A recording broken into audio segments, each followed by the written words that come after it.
ABP news आपको रखे आगे। बर्ड फ्लू के मोर्चे पर मध्य प्रदेश के लिए राहत की खबर यही है कि मध्य प्रदेश में सिर्फ 2 जिलों की मुर्गियों में ही बर्ड फ्लू के वायरस मिले हैं। मगर इस बारे में और क्या जानकारी है, इस बारे में हम बात करने के लिए डॉक्टर रोकड़े साहब हैं। डॉक्टर रोकड़े साहब पशुपालन विभाग के डायरेक्टर हैं।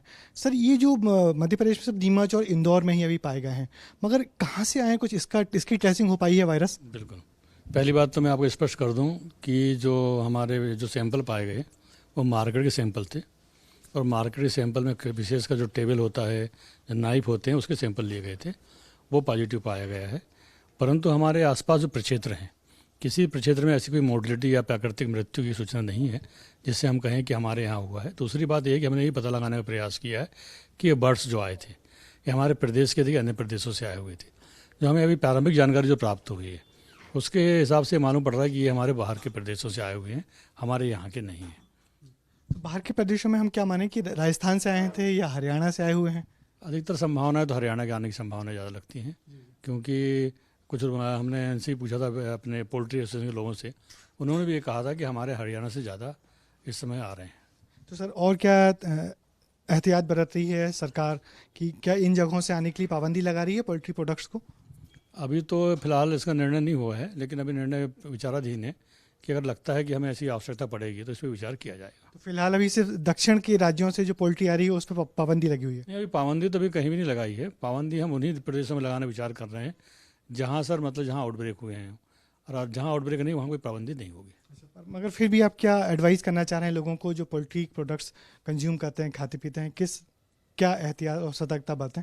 देखिए, ऐसा है कि जो वैज्ञानिक है उनका मत है कि मुर्गियों से अगर मतलब आप उपयोग कर रहे हैं, मुर्गियों के मांस का उपयोग कर रहे हैं, और उसको आप 7 डिग्री सेंटीग्रेड में अगर उसका उपयोग करते हैं, उसको पकाते हैं, प्रॉपर पकाते हैं और पूरी सफाई मेंटेन करते हैं, तो उससे आपको कोई खतरा नहीं है, आराम से आप खा सकते हैं। परंतु यह ध्यान रखें कि उसका जो टेम्परेचर हो कम 70 डिग्री सेंटीग्रेड होना आवश्यक है, उससे ऊपर ही होना चाहिए, कम ना हो। मध्य प्रदेश के और जिलों से कुछ पक्षियों की मरने की खबर आ रही है, अब वो थम गई है? अभी थमी तो नहीं है, परंतु ज़्यादा चिंता की बात भी नहीं है, क्योंकि अब क्या होता है कि जब कोई पक्षियों में आउटब्रेक होता है, विशेषकर उड़ने वाले पक्षियों में, तो वो स्थायी उनका रूट होता नहीं है। तब पहले हमने आपको बताया था कि 11 जिलों से हमें जानकारी प्राप्त हुई थी, लेकिन अब हमें कुछ 21 जिले हमारे ऐसे आए हैं, परंतु वहाँ 1-1, 2-2 कौवों की मृत्यु की जानकारी है जो हमने लैब में भेजे हैं, जिसकी परीक्षण रिपोर्ट आना ही बाकी है। मगर सरकार नज़र रखी हुई है पूरी स्थिति पर नज़र रखी हुई है, और हमारे पूरा अमला भी एक्टिव है, और प्रशासन भी एक्टिव, जिला प्रशासन भी एक्टिव है। जिला प्रशासन, स्वास्थ्य विभाग, सभी का बहुत सहयोग है इसमें, और सब बहुत समन्वय से काम कर रहे हैं, और इस विपदा से अब निपट लेंगे, ऐसा हमें पूरी उम्मीद है। बहुत बहुत शुक्रिया आपका। ये थे मध्य प्रदेश पशुपालन विभाग के डायरेक्टर आके रोकड़े साहब, जिनका कहना है कि सरकार एहतियात बरत रही है। अभी तक सिर्फ 2 जिलों में ही मुर्गियों में बर्ड फ्लू के लक्षण मिले हैं, बाकी के 20 जिलों से छिटपुट पक्षियों की मरने की खबर आ रही है, मगर पूरी स्थिति पर नज़र और नियंत्रण सरकार बनाए हुए है। कैमरामैन होमेन देशमुख के साथ ब्रजेश राजपूत, एबीपी न्यूज़, भोपाल।